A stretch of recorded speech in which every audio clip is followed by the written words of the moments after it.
10 عمر کی دہلیز پر پہنچے تو آپ اس کی طاقت کے مطابق اس پر سختیاں باپ کر کے اس کو غلط صحبتوں سے بچائے اور اللہ کی دین کو سکھانے اور دنیاوی تعلیم سے آراستہ کر دے۔ اللہ کے نبی صلی اللہ علیہ وسلم نے ارشاد فرمایا العلم علمان، علم الادیان، علم الابدان، تم 2 طرح کی علم حاصل کرو کامیاب ہوگا۔ صحابہ نے عرض کیا یا رسول اللہ 2 طرح کے کون سا علم حاصل کیا جائے؟ میرے سرکار فرماتے ہیں وہ علم حاصل کرو جس کی روشنی سے، جس کے نور سے تمہیں اللہ اور دین کی پہچان ہو جائے۔ سبحان اللہ۔ جس نور کی شعاعوں سے تمہیں خدا کی معرفت اور دین کی پہچان اور نبی کی عشق کا پیالہ تمہارے دل میں آ جائے، اور پھر اس کے بعد دوسرا وہ علم حاصل کرو جس زمانے میں تم گزر رہے ہو، اس زمانے میں مادری زبان سے، جس زبان کے ذریعے سے تم دنیا کی ترقیوں کو پا سکتے ہو، اس علم سے آراستہ کرو، اس لیے کہ جب دور حاضر کی علم سے تمہارا بچہ آراستہ ہوگا تو اپنی ضروریات کو دور حاضر کی حکومت کی نگاہوں میں نگاہیں ڈال کر کہہ سکے گا۔ اللہ کے نبی صلی اللہ علیہ وسلم نے فرمایا تمہیں معلوم نہیں ابو البشر آدم علیہ السلام کو اللہ تعالیٰ عز و جل نے 7 لاکھ زبانوں کا علم عطا فرمایا تھا۔ ذرا توجہ کیجئے گا، اس لیے کہ جب تک آپ کی توجہ ہوگی بات مکمل ہو جائے گی۔ 7 لاکھ زبانوں کا علم اللہ نے حضرت آدم علیہ السلام کو عطا فرمایا۔ آج آپ دنیا کا سروے کریں، ایک شہر سے دوسرے شہر میں جائیں، آپ کو چال و چلن میں فرق ہوگا، تہذیب و تمدن میں فرق ہوگا، کھانے پینے میں فرق ہوگا، زبان اور بولی میں فرق ہوگا۔ جب ایک ضلع میں علاقہ شہر بدلنے پر زبان میں تبدیلیاں ہو جاتی ہیں، ملکی سطح پر زبان و کلچر میں تبدیلیاں ہوتی رہتی ہیں، دنیا کا سروے کیا جائے، ہر ملک کی ایک اپنی مادری زبان ہوتی ہے۔ مصطفیٰ نے اس کی وضاحت فرما دی کہ قیامت تک کے لیے اللہ تعالیٰ عز و جل نے جتنی زبانیں ایجاد ہوتی رہیں گی وہ سب حضرت آدم کی وراثت میں ملی ہے۔ سبحان اللہ۔ اب اللہ عز و جل نے حضرت آدم علیہ السلام کو 7 لاکھ زبانوں کا علم عطا فرمایا تھا، اور رب قدیر نے اپنے نبی کے بارے میں فرماتا ہے وَعَلَّمَكَ مَا لَمْ تَكُنْ تَعْلَمُ، اے محبوب جو آپ نہیں جانتے تھے اللہ نے آپ کو سب عطا فرما دیا۔ سبحان اللہ۔ معلوم ہوا اللہ خود فرماتا میں نے محبوب کو پڑھایا ہے، اور محبوب آدم صلی اللہ علیہ وسلم کی بارگاہ میں 10 برس تک حضرت عمر فاروق اعظم پڑھتے رہے، اور کتنا پڑھے؟ خالی 2.5 پارے کی تلاوت مکمل ہوئی۔ 10 سال کا وسیع عرصہ گزر گیا۔ نبی فرماتے ہیں میرے تمام صحابہ میں اگر کوئی محدث ہے تو محدث عمر فاروق اعظم کا نام ہے۔ تو نبی نے عمر کو پڑھایا جو صحابہ میں ان کا کوئی جواب نہیں ہے۔ نبی نے اپنا لعاب علی کے منہ میں ڈال دیا ہے تو علم کا دروازہ بنا دیا ہے، اور جس نبی کو رب نے خود پڑھایا ہو اس کے علم کا دروازہ۔ درود شریف پڑھیے صلی اللہ علی النبی کریم وآلہ وصحبہ وبارک وسلم۔ صلاۃ و سلام علیک یا رسول اللہ صلی اللہ علیہ وسلم۔ اللہ عز و جل نے فرمایا میں نے انسانوں تمہیں پیدا کرنے سے پہلے تمہاری زندگی کے جو جو ضروری چیزیں تھی سب میں نے پیدا کر دیا۔ انسانوں کی پیدائش سے پہلے زمین و آسمان کی پیدائش ہو چکی تھی، اور زمین و آسمان کی پیدائش سے 1000 سال پہلے اللہ نے تقدیر کو پیدا کیا۔ اللہ فرماتا ہے نحن قدرنا بینکم الموت، میں نے موت کو پیدا کیا۔ انسانوں کی پیدائش سے پہلے اللہ تعالیٰ نے اخلاق، حسن اخلاق کو پیدا کیا۔ انسان کی پیدائش سے پہلے اللہ نے محبت کو پیدا کیا، اور نبی فرماتے ہیں لا تدخلوا الجنت حتی تحابوا، تم اس وقت تک جنت میں نہیں جاؤ گے، لا تدخلوا الجنت حتی تؤمنوا، جب تک تم ایمان نہ لاؤ، ولا تحابوا، اس وقت تک تم مومن نہیں ہو سکتے ہو جب تک آپس میں ایک دوسرے سے محبت نہ کرو۔ معلوم ہوا محبت کرنا یہ ایمان کی پہچان ہے، اتحاد پر قائم رہنا محبت کی پہچان ہے۔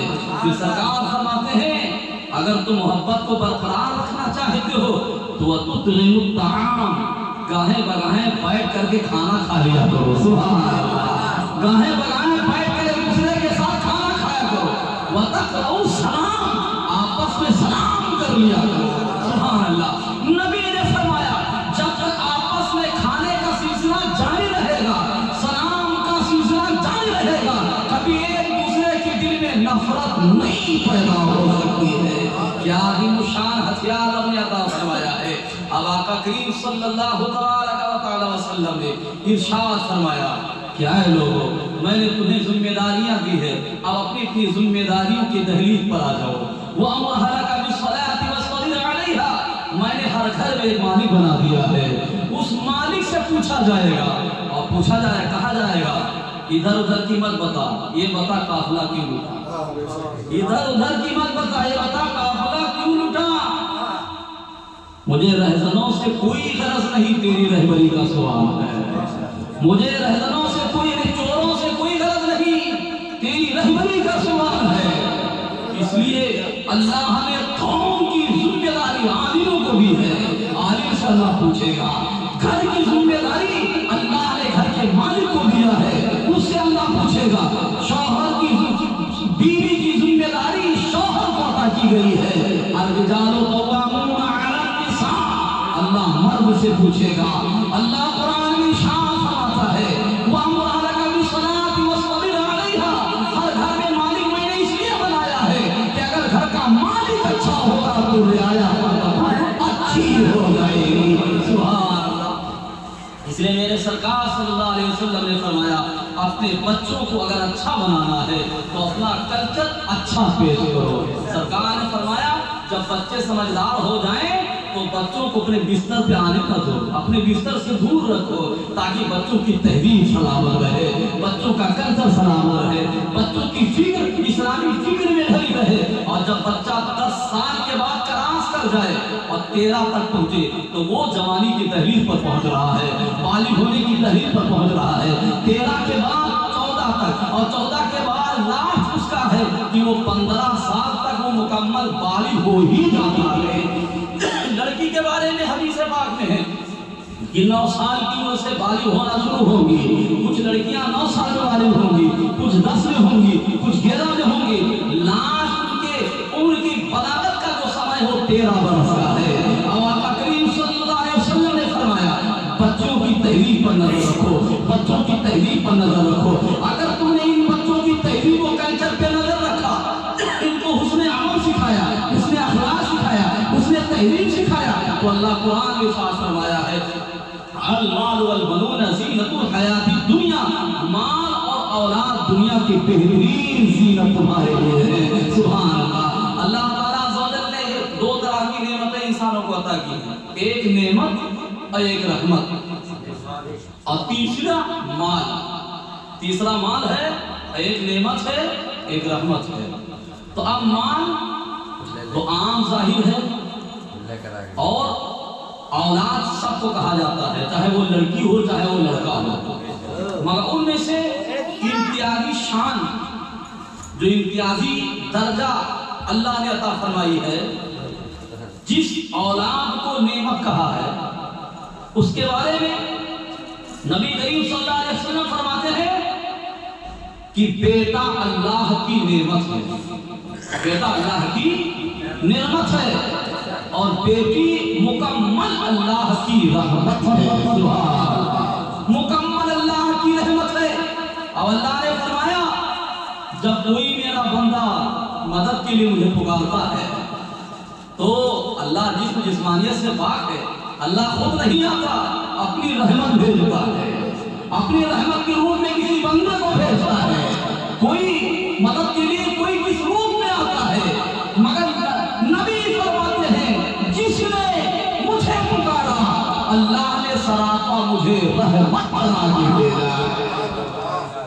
اب سرکار صلی اللہ علیہ وسلم فرماتے ہیں بچی اللہ کی رحمت ہے، جب بچی پیدا ہوتی ہے تو اس گھر میں اللہ کی رحمتوں کا نزول ہوتا ہے۔ یہاں تک کہ سرکار چند صحابہ کے ساتھ گزر فرما رہے تھے، راستے میں ایک ٹوٹا ہوا مکان تھا اور کچھ صحابہ اکرام کی نظر اس ٹوٹے ہوئے مکان پہ پڑی۔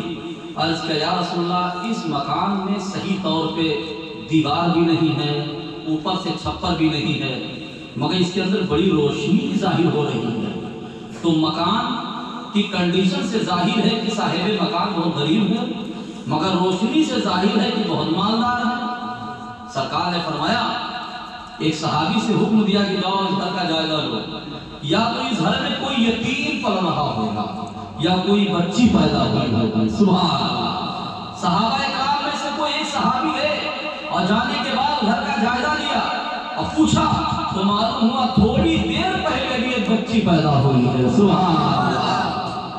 تھوڑی دیر پہلے اللہ تعالیٰ نے اس گھر میں بیٹی کی ولادت فرمائی ہے۔ نبی کی بارگاہ میں حاضر ہوئے سرکار فرماتے ہیں اللہ کی عزت کی قسم یہ اس بچی کی آمد پر اللہ نے جو رحمتوں کی برسات فرمائی ہے وہی نور کی چیٹیں ظاہر ہو رہی ہیں۔ سبحان اللہ۔ اب مصطفیٰ کریم صلی اللہ علیہ وسلم نے ارشاد فرمایا بچیاں جس طرح لوگ بچوں کی صحیح پرورش اور ان کے کھان پین کا، ان کی کفالت کا صحیح حق ادا کرتے ہیں، اسی طرح بیٹیوں کا اگر ادا کیا جائے۔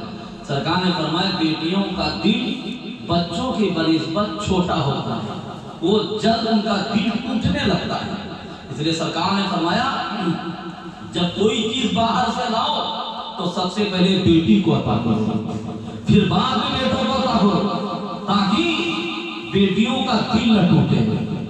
اللہ کی رحمت ٹوٹنے نہ پائے، اور جب اولاد کی شکل میں تمہیں ملے تو اللہ فرماتا وَأَمَّا بِنِعْمَةِ رَبِّكَ فَحَدِّثْ، تم اس نعمت کو اللہ کی شکر کے طور پہ ادا کیا کرو، اور جب رحمت ملے تو اس کے فضل پر شکریہ ادا کرو، خوشیاں مناؤ، یعنی بیٹی رحمت ہے، خوشیاں مناؤ۔ اللہ نے بیٹا دیا وہ نعمت ہے، وہ نعمت پر شکر ادا کرو۔ اللہ نے فرمایا جب تمہیں اللہ کی رحمت اس کا فضل ملے تو تمہیں چاہیے کہ خوب خوشیاں مناؤ، اور ان خوشیوں کے ساتھ نبی فرماتے ہیں بچی بڑی ہوئی، اچھی تعلیم و تربیت پر اسے پروان چڑھایا، اچھے رشتوں سے اسے منسلک کیا، اور پھر باپ اپنی بیٹی کو جب رخصت کرتا ہے، ماں جب دعائیں دے کر رخصت کرتی ہے، جیسا کہ میرے سرکار صلی اللہ علیہ وسلم نے اپنی بیٹی فاطمہ کا جو رخصت کیا تو سرکار کی آنکھوں میں آنسو تھے۔ سرکار نے فرمایا بیٹی فاطمہ تم ایسے گھر جا رہی ہو جہاں کی در و دیوار تمہارے لیے بالکل اجنبی ہوں گی، وہاں کے لوگ اجنبی ہوں گے، اور بیٹی تم ایسے گھر جا رہی ہو جہاں کو سمجھنے میں تمہیں ہو سکتا ہے ٹائم لگے، مگر بیٹا ایک اس میری نصیحت و تعلیم کا خیال رکھنا، اپنے شوہر کے لیے بستر بن جانا، شوہر تمہارے لیے سامیانہ بن جائے گا۔ بیٹی اگر تم اللہ اس کے رسول کو خوش کرنا چاہتی ہو تو اپنے شوہر کو خوش رکھنا، تمہارے شوہر کی خوشی پر اللہ اس کے رسول کی خوشی ہوگی۔ اللہ کے نبی صلی اللہ علیہ وسلم اپنی بیٹی کو نصیحت کے ساتھ یہ پاکیزہ درس دے کر کے ان کے گھر بھیجتے ہیں۔ کائنات عالم میں کوئی ایسی تاریخ نہیں ملتی ہے کہ جس کا باپ اتنے بڑے پاور کے منصب پر ہو اور وہ نارمل جہیز کے ساتھ اپنی بیٹی کو رخصت کر رہا ہو، اور اتنے اعلیٰ مقام مرتبے پر فائز ہو جس کی انگلی کے اشارے سے چاند دو ٹکڑے ہو چکا ہو، جس کی انگلی کے اشارے سے ڈوبا ہوا چاند واپس آ گیا ہو، جس کی انگلی کے اشارے سے پیڑ آپ کے قدموں میں آ گیا ہو، جس کی